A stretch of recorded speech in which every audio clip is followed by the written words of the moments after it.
So in our previous lecture, we spoke regarding positive adsorption and negative adsorption.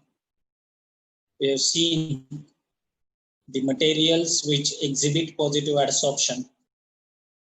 They are called as surface active agent because they orient themselves onto the surfaces, whereas electrolytes are the one which goes into the bulk and exhibit negative adsorption. The materials which orient themselves onto the surface of or interface, they help us in reducing the surface and interfacial tension, and that's why they play a bigger role in formulation and development. So let us talk in detail about those materials which are known as surface active agent or surfactant. Let me tell you, as I said earlier, surface active agents play various roles in development of various dosages. They are known as surfactant. They are also called as amplifiers. Another name to surface active agent is tenside. And if we are dealing with surface active agent above CMC, then they are also known as association products. किसी भी चीज का नाम उसके काम के बगैर नहीं हो सकता. सरफेस एक्टिव एजेंट इतने डिफरेंट रोल्स प्ले करता है in different formulations, and that's why it must be true that it must be called by various names as we discussed. So let us start talking about surface active agent in detail. We'll be talking about their types along with the examples, and then we'll be talking about their unique property of forming micelles, and the concentration at which they form micelles is known as CMC or critical micellar concentration.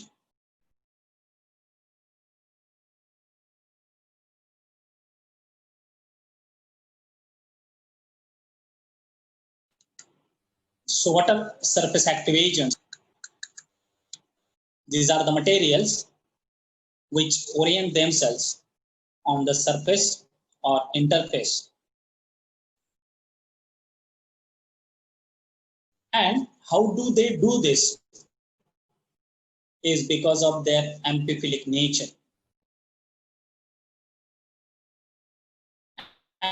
Amphiphiles, as they are also known as,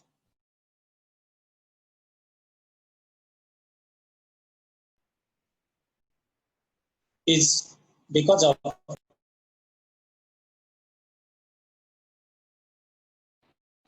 they have both polar as well as non-polar characteristics in the same molecule. Amphiphiles are of 4 types based on the charges they have on their surfaces. Those 4 types are anionic, cationic, non-ionic, and ampholytic, or they are also known as deuterions. A typical example of each type of this surfactant is given in the table. Anionic surfactant, which have negative charge on their surface, you can see over here, SO3 minus is there.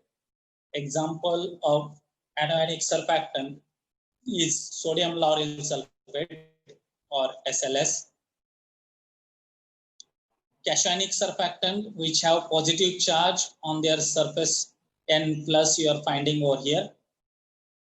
The example of this cationic surfactant is cetyl trimethyl ammonium bromide, or in short it is also known as cetrimide. Then we have non-ionic surfactant, which are neutral in nature, and being they are non-toxic. These are the surfactants which are preferred for other surfactants for using in the development of various dosage forms.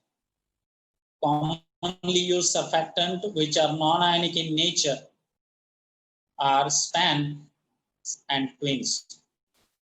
SPANs are sorbitan esters and twins are nothing but they are polysorbates or polyoxyethylene sorbitan esters. And last type of surfactant is ampholytic, and example of this surfactant is dimethyl dodecyl ammoniopropane sulfonate. So this is the classification of the surfactant based on the charges on the surface of the molecule. We will be talking about HLV scale, and at the time we'll be going through the different types of surfactant based on their application, like wetting agent, detergent, anti-foaming agent, emulsifying agent, solubilizing agent, so on and so forth. Now, the very unique property of surfactant is that they do form micelles or micelles. When they are present at a low concentration in a liquid medium, they exist separately, and individual surfactant molecule is known as monomer. As we go on increasing the concentration of surfactant into the liquid medium, the aggregation starts.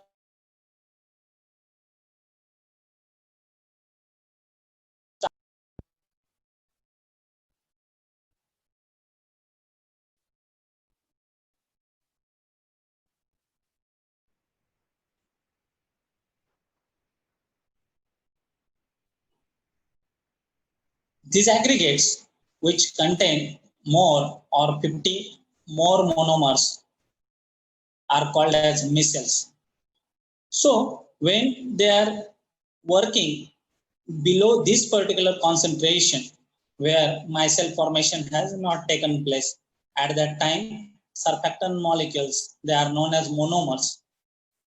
And when we go on increasing the concentration into the liquid medium of a surfactant, these monomers starts aggregating and forming a structure which is known as micelles or micelles.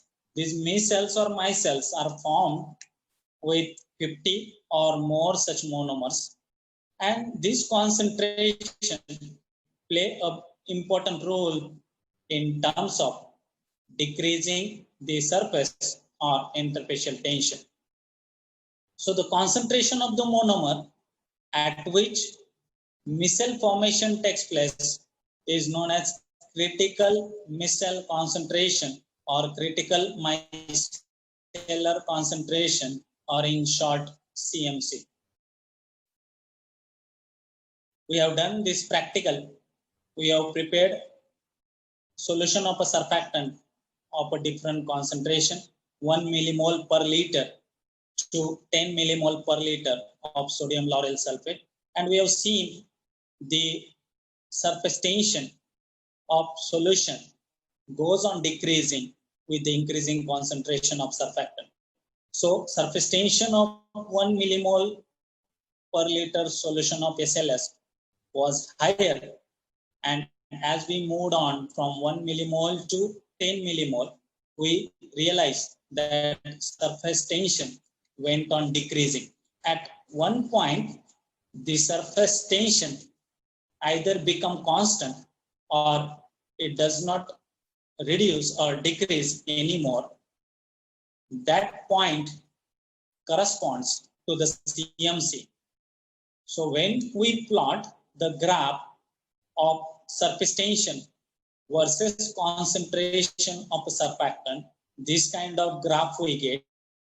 Initially, the decrease into the surface tension is being observed as concentration of surfactant goes on decreasing, because here you can see in the diagram, see your surface active agents are getting oriented on the surface of the liquid.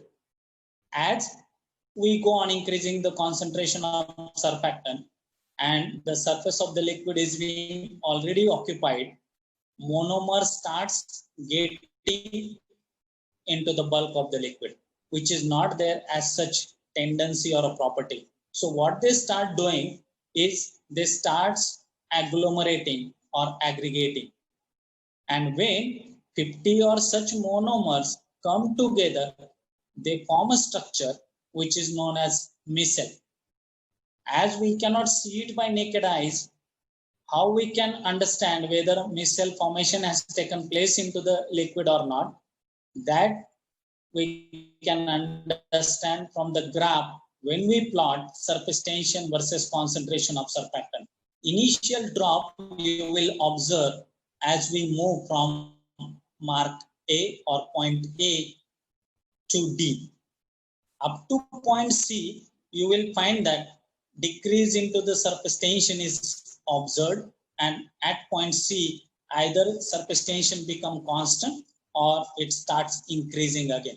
So the point where surface tension become constant or it starts going up, that point, if it is being extrapolated to the concentration axis, wherever it will intersect the concentration axis, that concentration is known as critical cellular concentration of a given surfactant. In case of SLS, the CMC which is being documented, it is 8 millimole per liter, and it is very much similar to the physical constant. By knowing or determining the CMC of a given surfactant, we can understand whether the surfactant which we have received, whether it is in purest form or not. So beyond CMC, we find that the line of surface tension, it becomes either horizontal or it starts increasing again. So further addition of surfactant is not accompanied by decreased in surface tension. And why does it happen? Is because the surface of a liquid is being already occupied. Molecules of surfactant, that is monomers, have started aggregating into the bulk. So if micelle formation is not completely taking place, few molecules from the surface, they can come down into the bulk, form micelles, pushing the liquid molecules onto the surface. And this is how you may observe the increase into the surface tension beyond CMC. So break into the curve or a graph, when extrapolated onto the concentration axis, it can give us the value of CMC.